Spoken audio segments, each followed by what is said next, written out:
Des sports. Rebonsoir. Rebonsoir Vanessa. Florent, Bonsoir, on commence Christophe. avec du tennis et le tournoi de Roland-Garros qui s'est achevé hier sur une surprise avec la victoire du Suisse, Wawrinka. Voilà, sur Novak Djokovic, après cet exploit monumental, Stanislas Wawrinka s'est prêté à la traditionnelle séance photo devant la Tour Eiffel. Vous allez voir les images. Le Suisse qui pose coupe à la main. Stan de Man, c'est son surnom. Il est devenu seulement le 3e joueur de l'histoire à remporter le tournoi parisien chez les jeunes et puis chez les pros. À 30 ans, son palmarès est désormais bien étoffé. Un Open d'Australie en 2014, une Coupe Davis en novembre dernier, on s'en souvient, c'était face aux Bleus. Et donc ce titre porte d'Auteuil. Un jour après, vous allez le voir, le natif de Lausanne n'en revient toujours pas. On l'écoute. C'est pas normal de gagner des grands chelems. En tout cas pour moi, c'est ma vision de mon sport, de mon tennis. Pour moi, c'est pas quelque chose de normal, c'est quelque chose d'exceptionnel. C'est des caps, c'est un autre niveau, c'est des autres joueurs qui gagnent les grands chelems. Donc se dire que voilà, quand on voit les noms, bon, il y a beaucoup de Nadal, mais quand on voit les noms, c'est tous des joueurs presque qui ont été numéro 1 mondial. Football toujours, l'équipe de France, enfin pas toujours d'ailleurs parce qu'on parlait de tennis, l'équipe de France qui recevait hier la Belgique au Stade de France. Voilà les Bleus qui s'inclinent 4-3 face à des Diables Rouges ultra réalistes au Stade de France. Les buteurs pour les Belges s'appellent Marouane Fellaini, auteur d'un doublé. Vous voyez le premier but. Un premier but d'ailleurs qui souffrait d'une position de hors-jeu. Le 3e but est inscrit par Nainggolan et le 4e par Eden Hazard sur penalty, le Belge meilleur joueur du championnat d'Angleterre. Les Français ont eux scoré par Valbuena, Fekir et Payet. Premier but d'ailleurs sous le maillot tricolore pour le jeune Lyonnais, vous le découvrez à l'antenne, sur un service de Paul-Georges Ntep, le néo-international de Rennes. Inquiétant à un an de l'Euro, un Euro qui se disputera en France, je vous le rappelle. Didier Deschamps vous parle de cette étonnante équipe belge, on l'écoute. Performance individuelle, on est capable de mieux faire. Mais en face, on a une équipe qui est là, sa qualité, elle est là aussi, même si ce sont je ne veux pas dire que c'est qu'une équipe athlétique.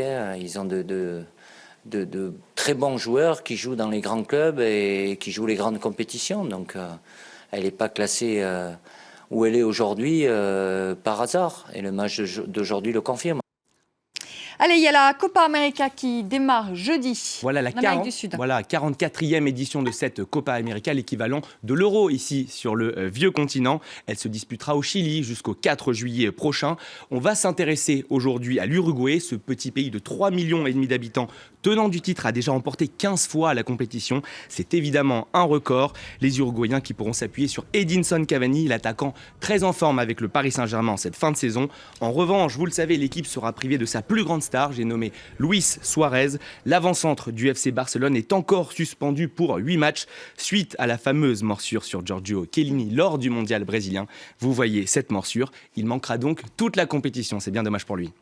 Allez, du cyclisme avec la 2e étape du Critérium du Dauphiné. Et c'est un Français qui s'impose dans cette seconde étape. Nasser Bouhanni remporte donc cette 2e étape longue de 173 km. Le sprinter de l'équipe Cofidis a facilement réglé l'arrivée sur la ligne. À noter la bonne performance de l'Érythréen Tekle Emano. Le coureur de l'équipe sud-africaine MTN conserve son vainqueur à poids de meilleur grimpeur. Et on termine avec du basket et le match des finales NBA. Cleveland qui s'est imposé contre Golden State. Voilà un match qui se disputait pourtant sur le parquet des Golden State Warriors. Et comme lors du premier match, une prolongation a été nécessaire pour départager les deux équipes. Et à ce petit jeu, ce sont les Cavaliers qui sortent vainqueurs. Encore un match exceptionnel pour LeBron James. Après ses 44 points de jeudi dernier, le King a remis ça. 39 points, 16 rebonds et 11 passes pour lui dans ce match. Côté Golden State, Steph Curry, le MVP de la saison régulière, est lui totalement passé à côté. Seulement 2 tirs à 3 points marqués sur 15 tentés. Un ratio indigne de son statut de meilleur joueur de la saison. Les Cavaliers qui reprennent donc l'avantage du terrain. On va écouter les réactions de LeBron James et de Stephen Curry.